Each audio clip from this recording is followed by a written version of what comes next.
السلام علیکم ورحمۃ اللہ وبرکاتہ۔ نحمده ونصلي على رسوله الكريم، اما بعد فقد قال الله تبارك وتعالى في القرآن المجيد: اعوذ بالله من الشیطان الرجیم، بسم اللہ الرحمن الرحیم۔ انما یخشى اللہ من عباده العلماء،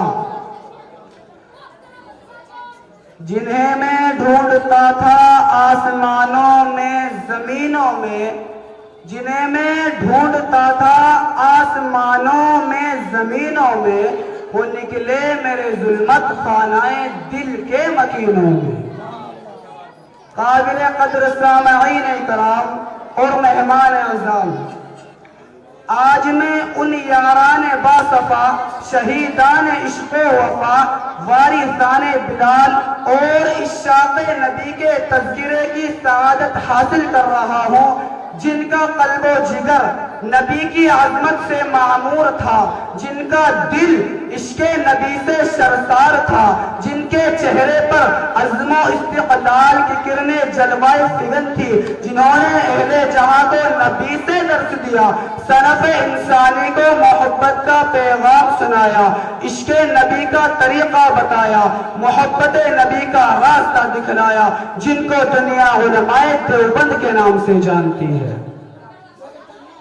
لیکن میرے عزیز دوستو، میں حیرانیت کے سمندر میں غرق سرگردہ پریشان ہوں کہ اس قلیل وقت میں ایسے عظیم الشان وسیع و بسیط موضوع پر کس طرح لب کشائی کر سکوں، جس کا غیروں نے بھی کھلے الفاظ میں اعتراف کیا ہے۔ ان کے کن کن گوشوں کو نوک زبان پر لاؤ، کن کن خوبیوں کو بیان کروں، کن کن خصوصیات کو نظر انداز کر دوں، ان کے عشق نبی کے واقعات شیئر کراؤں یا ان کی مجاہدانہ کردار کی روداد سناؤں۔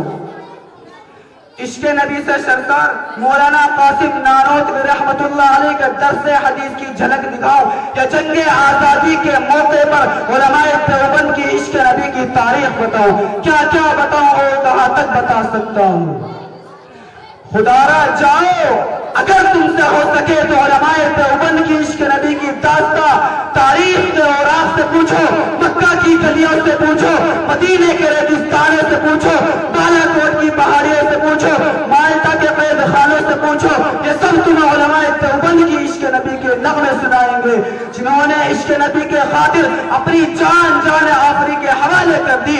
حق تو یہ ہے کہ اگر سرزمین دیوبند پر علماء دیوبند کی شکل میں احسان خدا نہ ہوتا تو ہمیں نبی سے پیار کرنا نہ آتا، اگر علماء دیوبند نہ ہوتے تو ہمیں نبی سے محبت کرنی نہ آتی، اگر علماء دیوبند نہ ہوتے تو ہمیں اپنے نبی کو سینے میں بسانا نہ آتا، اگر علماء دیوبند نہ ہوتے تو ہمیں اپنے نبی کو سینے سے چمٹانا نہ آتا۔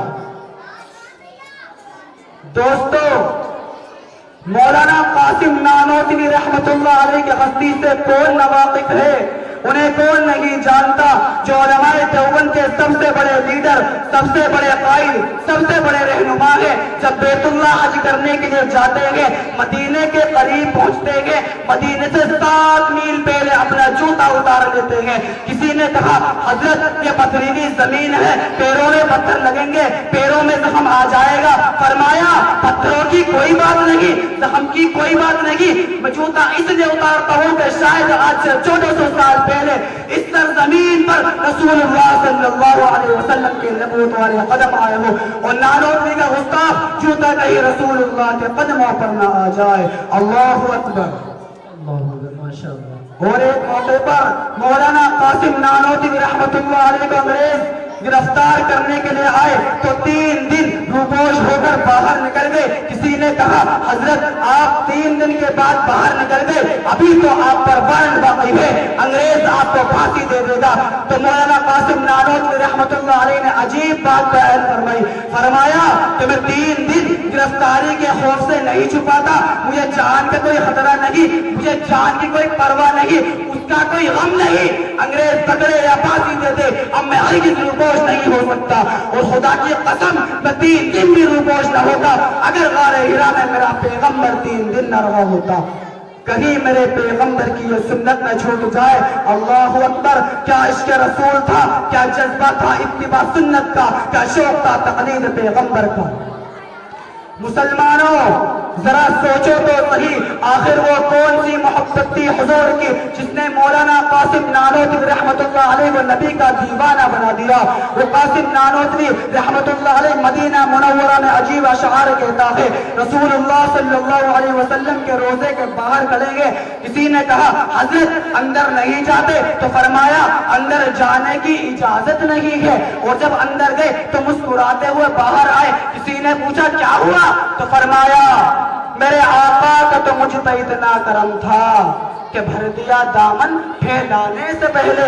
یہ اتنا کرم کیوں، یہ کیا سلسلہ ہے، نشہ رنگ لایا پلانے سے پہلے۔ محترم حضرات، آج کی اس نام نہاد دنیا میں عشق رسول کا دعویٰ کرنے والے ہزاروں مل جائیں گے، محبت نبی کا دعویٰ کرنے والے ہزاروں مل جائیں گے، اتباع سنت کا دعویٰ کرنے والے ہزاروں مل جائیں گے، عاشق رسول ہونے کا دعویٰ کرنے والے ہزاروں مل جائیں گے، نبی کے نام پر مر مٹنے کا دعویٰ کرنے والے ہزاروں مل جائیں گے۔ مگر ہمیں بتاؤ تو صحیح، ان کے دعووں میں کتنی صداقت ہے، ان کے دعووں میں کتنی سچائی ہے، ان کے دعووں میں کتنی حقانیت ہے، کیا وہ واقعتاً اپنے دعوے میں سچے ہیں؟ نہیں نہیں، ہرگز نہیں، ایسا کبھی نہیں ہو سکتا۔ یہ جھوٹے ہیں، مکار ہیں، فریب کار ہیں، عوام کو دھوکہ دینے والے ہیں، ایمان کا سودا کرنے والے ہیں۔ اس لیے کہ اگر عشق رسول اسی کا نام ہے تو جو چاہے قبروں پر چادر چڑھا لے، جو چاہے قبروں پر پتیاں لگا لے، جو چاہے قبروں پر عرس لگا لے، جو چاہے قبروں پر ناچ گانا قوالی کی محفل سجا لے، جو چاہے جھوم جھوم کر نبی کی تعریف کر لے، اگر عشق رسول اسی کا نام ہے تو ہم ایسے عشق رسول کو تمہارے منہ پر مارتے ہیں۔